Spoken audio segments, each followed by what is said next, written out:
Hi, everyone, and welcome to San Diego Comic-Con 2021. So excited to welcome you to our The Art of IDW panel. My name is Sam Maggs. I am a sometimes social personality for IDW and also a comic book writer for IDW. And our panel today is so special. I'm so excited for it. I think you're going to be excited for it too. We have 6 amazing IDW artists with us today who are going to be live drawing for you while we ask them questions. So it's going to be super fun. You're going to see some great process, some great art. And our first artist today is Livio Ramondelli. Livio, tell our viewers a little bit about yourself. Hello, thanks for having me, and thanks for everyone for watching. Yeah, I'm Livio Ramondelli. I've drawn Transformers for IDW for about 10 years now, so I've lived in a very fun robot world with them for many years. And yeah, I'm missing being in person at a Comic-Con. I'm really excited to be doing this. Well, we really appreciate you being here today, and I'm sure the fans are going to appreciate seeing your art. Before I get into the questions, I just want to say that I think people who draw Transformers are magicians.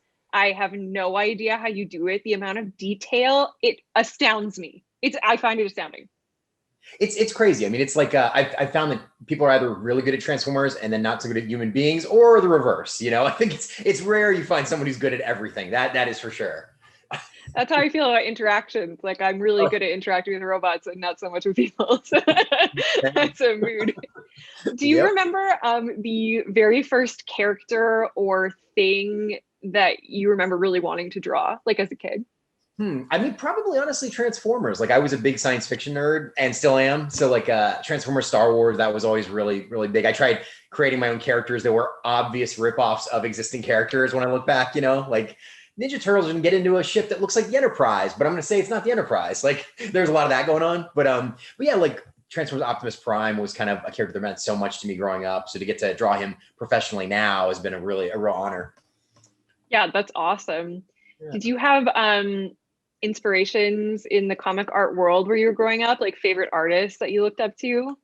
There was a lot. I mean, kind of like the classic ones like Jim Lee and like Todd McFarlane, like Alex Ross I got into. That was when I first thought it was, oh, maybe I'll actually like paint with color rather than just like do line art. Alex Ross is a big one. And then like later on, like Fiona Staples, there's people that, you know, always new inspirations coming around, you know?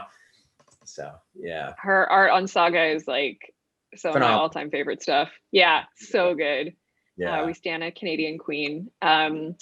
There's so much trial and error with art, with any kind of art, writing included. I know this for a fact, especially when you're first getting started. Was there ever a point for you when you started to feel more confident as an artist? And if so, do you remember kind of like what that moment was? That's a great question. Yeah, because I think when you start off, at least for me, it was like when I was like younger, I'd draw something or I would start doing a comic, I'd get discouraged and I would leave whole stories unfinished, you know? And so I would look at this pile of stuff and I'm like, why don't I just finish one? And then I can look back and see what would I do differently. So as soon as I started doing that, where I'm like, finish this drawing, and then you can always look at what you would have done better, you know?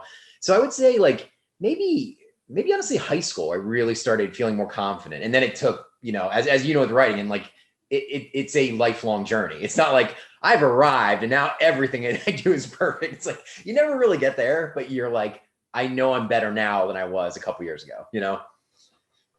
I'm glad you said that, because the advice that I always give people when they ask, like, how do I get a start in comics? And maybe you can expound on this a little bit too, but I always say you have to start something and you have to finish it, because otherwise nobody's ever going to be able to see like your voice or your art style or an example of what you have to put out there. And just finishing something puts you so far ahead of the rest of the pack, because finishing something is really hard. It's really hard. Absolutely. I know so many people who, you know, then life gets in the way, but they're like, oh, I'm going to do this project. And it just doesn't happen. You know, like you said, exactly, like the amount of people that actually finish something is pretty rare. I mean, it really is incredible. So yeah, totally. That is amazing advice. Yeah. Where do you get a lot of your inspiration from for creating new and fun and exciting worlds? I'm a big characters, etc. Yeah, I'm a big Ridley Scott fan, so I really love like Blade Runner, that aesthetic, like the lighting and like atmosphere is something I really enjoy doing a lot. So I really like placing characters in an environment, you know. So I think that's something I'm constantly like. I'm working on a Transformers cover today, and I'm thinking like, oh, like what I'm just doing the cover for this one, but I'm like, oh, what's a cool environment from the script that I could like pull out from? Like, I'm always kind of thinking in terms of like lighting. So yeah, I would say Ridley Scott, David Fincher, like the guys that really put cool environmental visuals. Like, yeah. You have your Blade Runner poster like right there. I do. So I know you're not lying. I'm not. Last question for you before we let you go, Livio. Is there a page in particular that you have done recently that you're like really happy with, and why? Not so much a page, but I did my first ever creator-owned book called The Kill Lock for IDW. And that was just such a dream come true. Like I worked on that as like a passion project for years. And thankfully it got like a nice response from people. And that really meant a lot because like I'd always dreamed of being able to like create a story and, move characters or move people emotionally by characters. Like, as as a writer, like that feeling is wonderful. And so that was a really, really cool experience. I love that. Well, Livio, thank you so much for joining us here at San Diego Comic-Con, and we can't wait to see more of your stuff in Transformers. Thank you, Sam. Bye.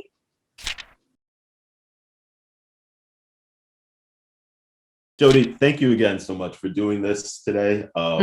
We all love your TMNT stuff. Your turtle stuff is fantastic. So it's a cool opportunity to talk to you about it a little bit. Yeah, thank you so much. I really appreciate that. Yeah, and just talk to you about that and your career in comics and what drew you to art. So first off, I was curious, what's the first character or thing or place that you remember really wanting to draw? I mean, that's the thing, right? Like when you're an artist, when I was young, I just wanted to draw everything, Yeah. That was the reason why I grew up, and I was like, well, I guess I should probably just keep doing this. But I guess if I had to name like a thing or like a character, probably, and I'm sure this is relatable to a lot of people, Pokemon. Because I just remember my parents bought me like a how to draw Pokemon book when I was little. And that was sort of the first time I realized, people got paid to draw these characters and like, this is a career, and I thought, little me thought, maybe one day I'll be good enough that I can make this my career. Maybe not Pokemon, but, cartoons and characters. So I think for a certain generation, Pokemon is the answer for a lot of folks. So I definitely feel that. Yeah. Similar generation to the Teenage Mutant Ninja Turtles, the 90s. Definitely. Who were your first, when you first started getting into comics, who were your first favorite comic artists? So I'm Japanese American. And so actually my first exposure to a lot of comics and sequential art were manga. And that includes my inspirations when I was young. My big sister in particular had a huge wall of manga. And since I'm a girl and she was a girl, it was mostly romance and shoujo, which meant that a lot of my favorite artists were shoujo and romance artists. So if anyone knows Arina Tanemura or Yu Watase, like I'm sure they can agree that they were really good. Oh, wow. Cool. There's a lot of becoming an artist. There's a lot of trial and error with art, right? Especially when you're first getting started. Do you remember, if there was a point, do you remember a point where you started feeling maybe not comfortable, because I feel like artists never really feel comfortable, but a bit more comfortable or a bit more confident as an artist? I think it's funny that you use those qualifiers of like sort of comfortable. Yeah. I think, and I feel like those are very similar, but somewhat different things. I think I really felt confident when I first started getting good feedback about what I was doing from friends, from family, and then eventually from online communities. When those people came and told me like what I was doing was good, that's when I first felt confident. But when I first felt comfortable, or sort of comfortable with art, was when I realized that even though those words are really nice to hear and like they made me motivated and feel good, ultimately it was the drawing itself that made me happy. I became confident when people told me I was doing a good job, but I became comfortable when I realized that I was doing it for myself, which was much later in my career as an artist. But that's great. It is a really fortunate thing to be in a position where you recognize you're doing what you love. When you started drawing Teenage Mutant Ninja Turtles comics, was there anything that stood out to you? Like, was there something that was surprising to you, something that was more challenging than you expected? Anything? I mean, you always hear when it comes to working on like franchises or like brands or things like that, that there's sort of this rigidity involved in representing like the company and the characters. And while there is some of that, I was actually very pleasantly surprised to know that for these IDW issues in particular, that they wanted me to draw the turtles and like draw the stories the way that I wanted to. There was no character drawing guides or no like outline for how I was supposed to approach the comics. It was very freeform. And like I said, there is some of that where, you can't use too much violence here. You can't use this character tick here. But I was very pleasantly surprised to see that, it was my style that they wanted. And I think that's part of the reason why I'm drawn to comics at all. It's that it's sort of mainstream, but sort of niche. And so you can get away with representing popular characters how you see fit, I think that was probably the most surprising thing. No, absolutely. Nickelodeon's been an amazing partner in giving artists the freedom to, at the end of the day, they're still the Turtles. They're still very recognizably the Turtles. Absolutely. But you can see in our comics and cartoons and whatnot that there can be different styles, while they like the core of the Turtles is always there.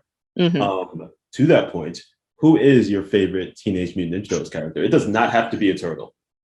Well, unfortunately, I am most familiar with the Turtles because I've grown up with them, 90s and all that. But my exposure to them has been primarily through mainstream channels. So my favorite is probably one of the Turtles. I've always been drawn to the nerdy characters. So Donatello has always been my favorite.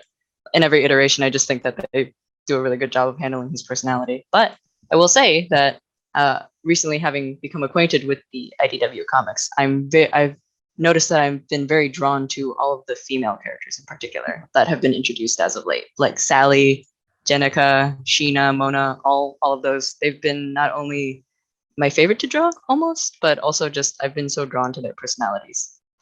Very cool. Mm-hmm. Lastly, is there a page you've done recently that you were really happy with? And if so, why? I had to look through my files for this one, but and I don't know if it's so much recent anymore. They all blend together to some degree. But in issue 110, the one that I worked on, where Alopex and Raphael go on their date, those first few pages where they're riding the motorcycles, specifically like pages 4 and 5, are ones that I'm very proud of, particularly because of the motorcycles. I know that some people have difficulty drawing vehicles, and I know that I'm not perfect at drawing them, but I enjoy drawing them. So, and I think they came out well on that page. So I'm excited by that one in particular. Motorcycles and horses, they're hard to draw. Horses especially. That one I'm still working on. I'm thankful there's no main character horses in TMNT just yet. Cool. Thank you very much. Yeah, thank you. This was great. I'm glad.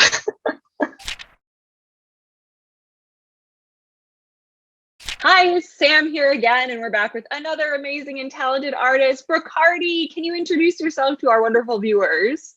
Oh, sure thing. My name is Bracardi Curry. I am a artist, colorist for the IDW Sonic comics.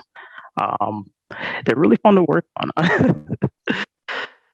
I love to hear that, and thank you so much for sharing your art with us today. We're super excited to watch you draw. Can you tell us a little bit about your youth? What do you remember the first thing you remember wanting to draw, or the first character? I think it was like Link from The Legend of Zelda. I knew it was that or Sonic. I don't know. Link is a great choice, and I love that Sonic has carried through your life till now. That's very poetic, I think. Did you have some favorite artists while you were growing up? Outside of like Tetsuya Nomura from Final Fantasy and Iwaka from Sonic Team. That's about it. Those are great role models, to be honest. I think you pick the elite for those. I think something that is true of all art is that there's a lot of trial and error involved when it comes to creating something, especially when you're first getting started. Do you remember when you got to a point where you felt comfortable or confident as an artist? Do you remember like that moment? That moment never came. But all jokes aside, I'm not sure. Like I just still practice every day, and it feels like I'm getting better. That's I think it's great for people to hear that you're always learning. And even when you're a successful professional like you who draws comics for a living and gets paid money for it, you still feel like, you know, you're always learning and growing all of the time. There's never like a peak to that. You can always improve. That's cool. Yeah, you can always improve, yes. Yeah. And I think for people who are watching who want to be artists, do you have any advice for those people who want to get into drawing comics? Practice. Research, most definitely. Most important thing, research. If you want to get into it, you just gotta figure out the ins and outs of how comics work in a sense. Like this, you just gotta really throw yourself in there and figure out the process. What kind of research was most useful to you? Was it reading a lot of comics? Was it like the Scott McCloud book? Was it, do you have what was really helpful for you? A little bit of everything. It's funny because when I wanted to actually work on the Sonic comics, I did not know a lick about comic making. So I had to research just about publishers, how comics were made, panels, coloring, inking, all of that. That's amazing. I think it's really inspiring that you were a fan and then you became an artist. Like that was my journey as well, and it's the perfect pipeline, I think. So last question for you before I let you go. Is there a page that you've done recently that you're really happy with? And if so, why? I think it was issue 39 of Sonic, where Amy, she was attacking the Egg Viper, and Tails was in the foreground while Sonic was dashing throughout the scene. Very complex. I was very proud of it, and I had to draw multiple Egg Vipers in that issue. Those things are really hard to draw. Anything with that amount of detail always blows my mind. Whenever I see the folks who draw Transformers too, I'm always like, how do you I don't know how they do it? I think it's craft or something. I gotta agree with you. Bracardi, thank you so much for joining us today, and thank you for sharing your amazing art. It looks so good. We love to see it. Oh, thank you. Thanks for having me.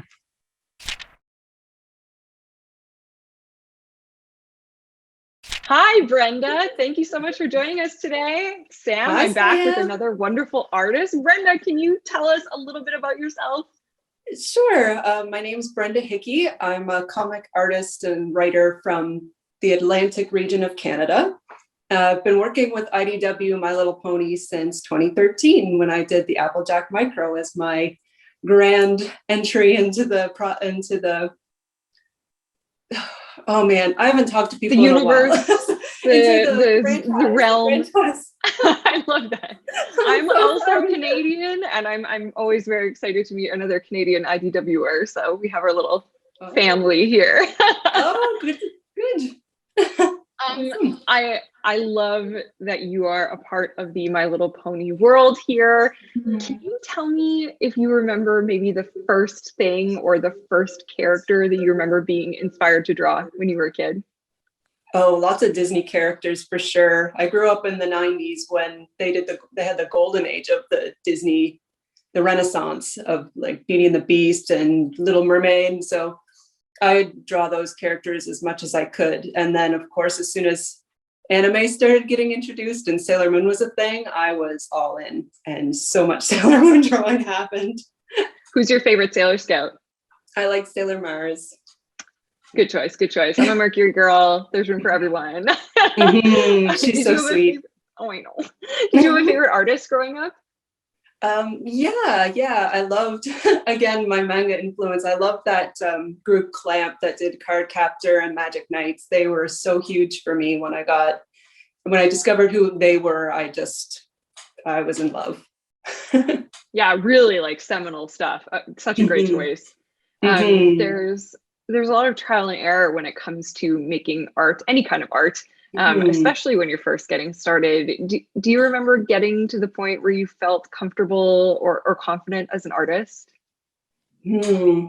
I don't remember. I've been drawing as long as I can remember, so it's just kind of like a muscle, like it's just a thing to do, like a tick almost. So it's like when do you start? And of course I have to bother all my friends. Look at this, look at this, look at this. So maybe I was always a little too comfortable. I had to learn to dial it back a bit. We all need more of that exact energy. So I love that. Thank you for bringing that to the table. What other advice would you have for people who are looking to get into drawing for comics? My advice is just, if you love it, don't wait for permission. You don't have to, draw for anybody but yourself if you don't want to. There's web comics. If you want to be serious about it, though, of course, you can take the steps, but I don't feel like that's a very good answer. I'm so sorry. No, I think that's a bang on answer, because the barrier to entry really has never been lower than it is right now. Like the gatekeepers, even of 10 years ago, don't exist anymore. Because like you say, you can post your art online and gain a huge following that way. Yeah. So like when I got started, I just did it for fun as a kid. And, there's a point where you get to that crossroads. Do I want to keep doing it for me, or do I want to share it beyond just my friends and myself? And do I want to go out? And that's when you have to be open, because it does take a little bit of time when you're so used to drawing for yourself to start drawing things outside your comfort zone. And that can always be a little scary, but like, believe in yourself and know you can do it. And if you love it enough to get through those hard times, you can definitely make it in this industry. So I love that advice, and I feel like usually the scary thing is the right thing. As much as I hate that. So yeah, I know. That's I've got a a great good thing. friend, and she does like to say the best things in life are outside your comfort zone. So if you love it and you are, all right with taking that first step outside there, I think you'll really enjoy the benefits that come from testing yourself and seeing what you're made of. Oh, isn't that the truth? I just have one last question for you before we let you go here. Yeah. Do you have a page that you've done recently that you were really happy with? And if so, why? Well, I had this project that I recently did. It's a creator-owned project that I'm collaborating with my husband, actually. He's a comic artist as well, Troy Little. And we wanted to do a creator-owned collaboration for the first time. So we really wanted to push ourselves and try new things with the medium. So we had a lot of fun experimenting and trying to see and kind of bouncing ideas off each other for story and for art. And I thought it was a lot of fun to push my boundaries and kind of not be within limitations, but also, work harmoniously with somebody in a very organic way. I thought that was so fun. Collaboration is one of my all-time favorite things about comics. And look at this amazing art you have presented to us. Thank you so much for sharing your talent and your advice with us today, Brenda, and we'll see you around. All right. Thank you so much, Sam. Bye. Drew, once again, man, it's really good to see you. It's good to talk, catch up. Yeah. San Diego, so last time I saw you. This was San Diego 2019. Yeah. You coming in a little bit, you got in a little bit late, but it was a really exciting time, right? Right as Canto was about to launch. Yeah, that was something else. That was probably the best show I've ever had in my life. It was a crazy time. It was a really fun time. And now look at it. I know. Canto, all things considered, Canto's doing all right. The two you made a comic that's making a lot of folks happy, and that is hopefully the dream for all of us. Yes. Cool. But let's talk a little bit about it, or let's talk specifically about you as an artist. I just wanted to hit you with a couple of questions. So first off, like, what's the first character or thing or place or whatever that you remember looking at and really wanting to draw? I remember, like, I was raised on a healthy dose of Fleischer Superman cartoons mixed in with animated Batman and Star Wars. So that was kind of my intro into nerd culture. But as far as, seeing comics for the first time, it's probably Cam Kennedy when he was doing Dark Empire. The pages that are just super detailed, where it's, hundreds of ships and people on the page, that attracted me when I was younger. And it was sort of what I was always trying to emulate. All right, that actually kind of leads into the next thing I was thinking about. When you first got into comics, who were your favorite artists? Unbeknownst to me, it was Cam Kennedy and probably John Romita Jr. I kind of was, by the time I was getting introduced to comics, Clone Wars, Clone Saga was in full effect. So I never read anything consistently. My parents just kind of bought books here and there and handed them to me. I still have them. Go back, when I'm an adult, look at what they actually are, and it's a lot of JRJR. Yeah, I was gonna ask if it was Spider-Man era, JRJR, X-Men era, or it's a lot of Spider-Man, a lot of Fantastic Four at the time. I think it was Pacheco was doing it. And the Dark Empire. I was never allowed to have Dark Empire because my parents were like, "We're not spending $25 on a comic. Here, here's the $2.99 version." You're not alone on that one. I think a lot of parents throughout the country were saying, "Hey, we're not going to spend $25 on the comic," but it was a good investment. So you're an artist. You've been an artist for a while. There's a lot of trial and error with it. Especially when you're first getting started. Do you remember, if this was the case, do you remember getting to a point where you kind of had a moment where you thought, oh, I'm starting to get comfortable with this. I'm starting to get confident as an artist? I don't think anyone's ever comfortable. And if you are, you're doing it wrong, because you should never be comfortable with what you're doing. As far as feeling competent with it, I have elements of my art that I'm super confident in. I can draw Canto blindfolded at this point. But there's still areas I struggle with, and it's day to day in terms of varying degrees of confidence with what you're doing. I think it's more you get to a point that you can look at something and just go, it's good enough because I have to move on, but this works well enough. Okay, we'll do better on the next one. Okay. On the topic of Canto, what did you look to for inspiration, like movies, comics, or anything when you were first coming up with the designs for Canto? I deep dove on Oz and Oz kind of subculture to see how deep that rabbit hole actually went in terms of what people besides me had done with it. But I looked to a lot of machinery and kind of ironworks, things like that, which is how Canto ultimately ended up as this kind of steampunk little thing. He's very much a play out of Oz tradition mixed with real world elements. Right. No, absolutely. All right. Is there a page you've done recently? Is there a Canto page you've done that recently that you're really happy with? And if so, what about it worked for you that made you sit back and think, oh, this worked out really well? Oh, a lot of the pages for the upcoming series for Lionhearted, I personally have felt like it's my best work.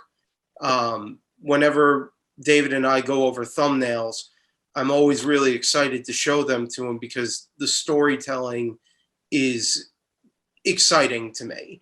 And I'm finding new ways to either up the action or to take what David's original idea on the script was and grow it out into something bigger that is even more bombastic than what he had. But that's really where it's become exciting now, is that I'm finding my groove more so than I think I ever have. Nice. And that's always a good feeling. For sure. No doubt.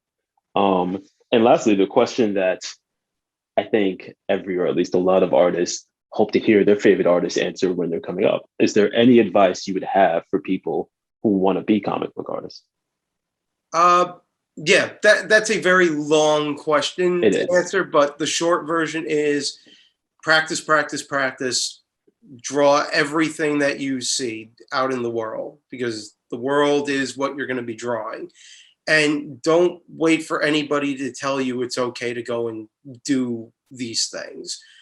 The best thing you can do is, if you have an idea, just commit into it and do it on your own.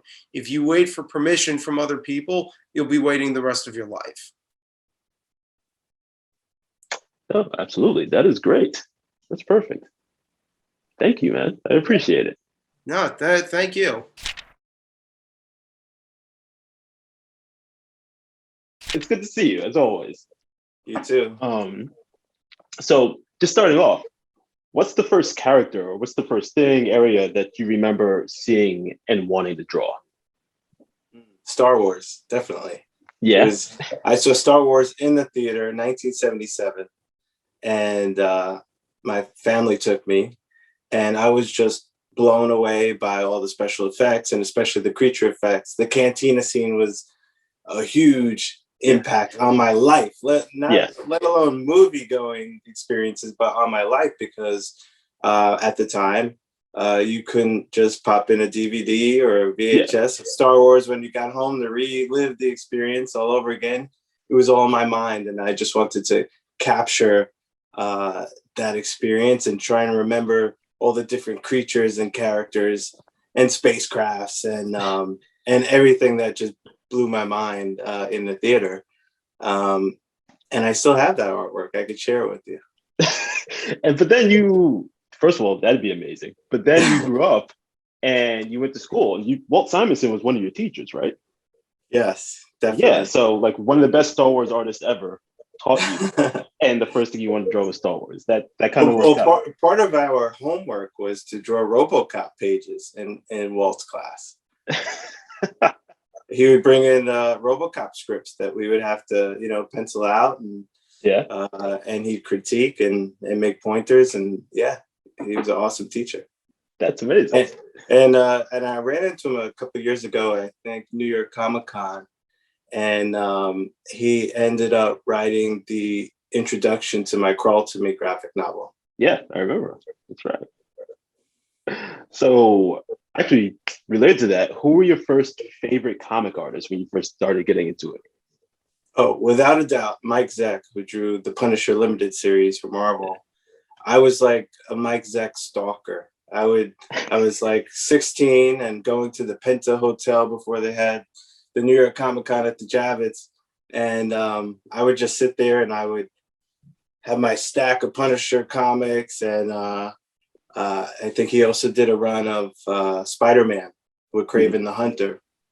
And I would have a stack of comics for him to autograph, and I would get sketches done, talk his ear off for it. I'm sure I was like that annoying kid, super fanboy, but that's what got me enthusiastic about comics and just living and breathing it. And it started when I was a young kid. Those were the first Spider-Man comics I ever read, because it's my brother's favorite comic ever, his favorite superhero comic. So that's what he gave to me when I was a kid. So Mike Zeck had that effect on a lot of people. Yeah, so you can relate. Yeah, I hear you. So with art, there's a lot of trial and error. When you're first getting started, at least, do you remember when you got to a point where you started feeling a bit more confident as an artist? Was there a specific point for you? I still don't feel confident, honestly. Yeah. I've been doing this professionally for over 10 years. And it's still, every time I start a book, I have that self-doubt and like, how am I going to, because with every story that I choose to do, I choose to kind of push myself out of my own boundaries to kind of change my style up to fit the story. So if you look at all my different series, Wire Hangers, Crawl to Me, Killogy, and the whole Beauty of Horror universe, they all look completely different. They almost look like different artists drew them. And I do that on purpose because I want to really capture the atmosphere and the mood of the story I'm trying to tell. And I think so much has to do with the way it's presented visually. I think that's a good thing for a lot of up and coming artists to hear, is that you hear from a lot of artists that they never feel completely confident, because it's just an ongoing thing. And no matter how talented you are, no matter how much you work, you're a different artist 10 years down the road than you are at this moment, or 5 years down the road, or 1 year down the road. So I think that's a really helpful thing for a lot of folks to hear. I'll tell you one thing. I went to, I always did well in art classes in school. And then when it was time to go to college, I was lucky enough to get a scholarship to School of Visual Arts, and that's where I had Walt Simonson as a teacher. But all throughout the 4 years of college, my band Life of Agony was getting more and more popular, and we eventually got signed in my senior year of college.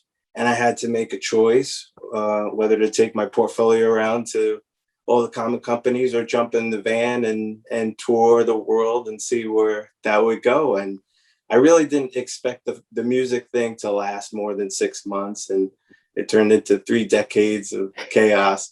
So, you know, when Chris Ryle was at IDW, he gave me my first shot at putting out my own book because I never lost the passion to tell stories. And it was really an amazing experience to be able to write and draw my own book that late in life for the very first time without really knowing how to do it. It just kind of, once I got the deal, it was like, go for it, you know, and learning how to, you know, pencil and ink and color and tell stories sequentially for the first time since back in those college years, you know. It was a big learning experience, and with every book I learned new tricks and routines, and time management is a key, because my goal throughout my whole comic book experience creating books was to never miss a deadline, and I'm sure you can appreciate that working on the publishing side. But I know that a lot of guys miss deadlines. They get overwhelmed, and especially working with teams, and one guy's late, and you know, you gotta cram in what you can before it goes to press. And I've been very, very diligent about, you know, meeting those deadlines and beating them. So that's half the battle. You know, it's not just about the creativity. It is about, you know, being punctual, you know, and delivering the goods, make sure they're great, and also do it on time. Yeah. When you were first coming up with the idea for Beauty of Horror, was there any media that you looked to for inspiration? Any artist, any music that you listened to get into a certain headspace, any movies you watched, anything like that? Well, it's funny because Beauty of Horror started as a spoof in a way, because I fell in love with Johanna Basford's adult coloring book line. I came home from band rehearsal one day, and my wife and daughter were coloring in one of her beautiful books. And they were like, come and color with us. And so I was flipping through them. And even though there were beautiful, intricate nature designs, for a horror fan like me, there was really nothing to color. So my wife was like, draw your own page. And that really started the Beauty of Horror, because when I drew my own page, I put it up on Facebook. It was the scariest thing I could think of, which was CBGB's bathroom. And I posted it up, and it got downloaded over 400 times, and people were coloring up CBGB's bathroom. And it was April Fool's Day, I'll never forget, April Fool's Day 2016, that I pitched it to IDW, and they gave me the fastest green light I ever got in the history of me working with the company. And it was April Fool's Day, and I wasn't sure if they were joking. You know, I mean, that was a fast thumbs up, man. It was like, really, in 20 minutes? But turns out that adult coloring books were a priority for the company at the time, and it just made sense. And I got cracking on what would be the very first horror-themed adult coloring book in that type of price point. You know, it was a really well-made book. I just set out to make the ultimate horror coloring book, something that I would want to color as a horror fan. And I made my list: vampires, werewolves, zombies, you know, the whole thing, the whole gamut. And it was 88 pages. And I thought that was going to be one and done, you know, but it turned out to be a super hit with fans. And I'll tell you, you know, coming from graphic novel storytelling, and to like sit in your room for 6 to 7 months drawing this thing, and then once it's released, you have some interactions with fans. That's one experience. But to draw a coloring book and then to see day in and day out people interacting with your artwork and bringing it to life, and then talking to those people about what mediums they used and their approaches, because you could have one coloring page colored by 10 different people and they'll look completely different. And so that was really inspiring for me as a creator to get so involved with the fans. And now, you know, Beauty of Horror has just become a phenomenon. It's just been amazing. And it's, you know, published in multiple languages now and all over the world. So it's really exciting. Is there, you were talking about just coming and seeing your family want to draw a page. Is there a page you've done recently that you were really happy with? And if so, why was that? The last book in the series that came out, I know we have a bunch more coming out, but the last book that came out was Beauty of Horror Volume 4. And that was kind of like a twist on Guliana and her undead pals were like recreating famous horror scenes and using different horror characters and interacting with them. And so there was one page where Chucky from Child's Play is attacking Woody from Toy Story, and that's been colored so many times. I can't tell you. That's been a huge hit with fans, and it was so much fun to draw for me. It was a lot of fun. You know, for a horror book, there's a lot of comedy in it. You know, and there's this like tongue-in-cheek humor that goes throughout the page, every page, and so bringing that humor into the horror has been a lot of fun for me, you know, and those are the types of horror movies that I like too, that aren't super serious all the time, you know, like Evil Dead 2 or American Werewolf in London. You know, they have that type of dark humor threaded throughout. Cool. I think we're good. I think we're right up against time. That was great. Thank you, man. That was fun.